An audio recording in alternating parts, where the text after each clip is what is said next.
I know it has been a really long time, like literally 2 months, and many apologize, but I've just been really occupied by all my exams and schoolwork. So today I want to continue our discussions about primordial black holes and dark matter. So before we jump into the new stuff, let's do a really quick recap. Last time we talked about primordial black hole, which is a special kind of hypothetical black hole that might exist in the early universe. And we also talked about dark matter that constitutes 25% of the cosmological density.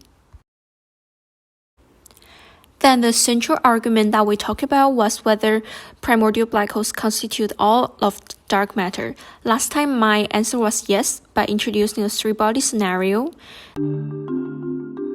This model successfully eliminates a major counter-argument, that is, primordial cannot constitute all of dark matter because the merger rate is bigger than what LIGO observed. And this three-body scenario eliminates this problem by increasing coalesce time and decreasing merger rate. So if this model is correct, it is possible that primordial black holes constitute all of dark matter. And if you have some information you forgot, feel free to check the last video.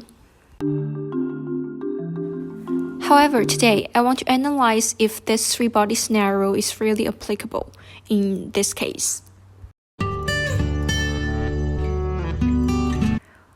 When we think about objects revolving around each other, there are so many more external factors that may potentially affect the coalesce time and merger rate of the system, and tidal force is one.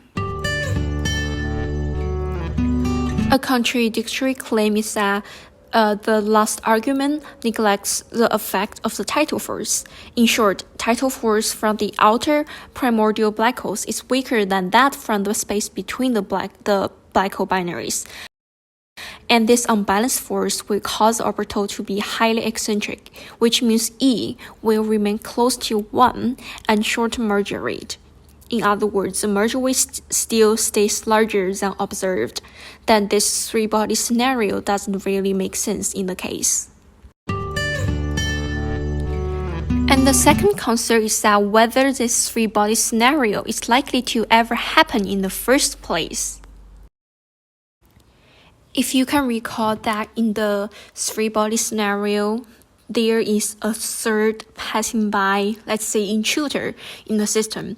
And there is evidence claiming that this third intruder is an unlikely event since it would not have enough energy to affect the already existing binary. And only if the fraction of primordial black holes against the dark matter component becomes close to 1, the likelihood of a third passing by primordial black hole intruder increases. And let me explain this symbol more detailedly. So this fpbh is basically a ratio of fraction.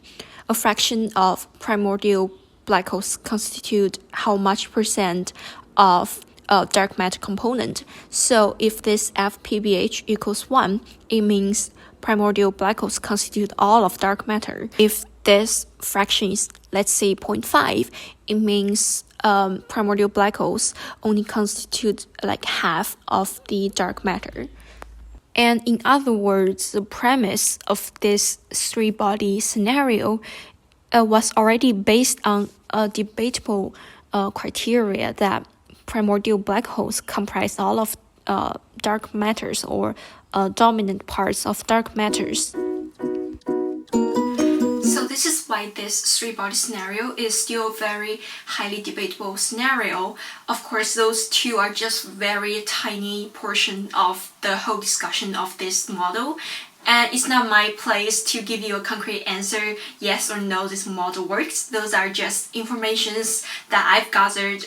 And I hope you can also do some more research and maybe give your own conclusion, like how do you think about this? And you're definitely welcome to leave your comments. So thank you for checking out this video and I'll see you next time. Bye. Thank you.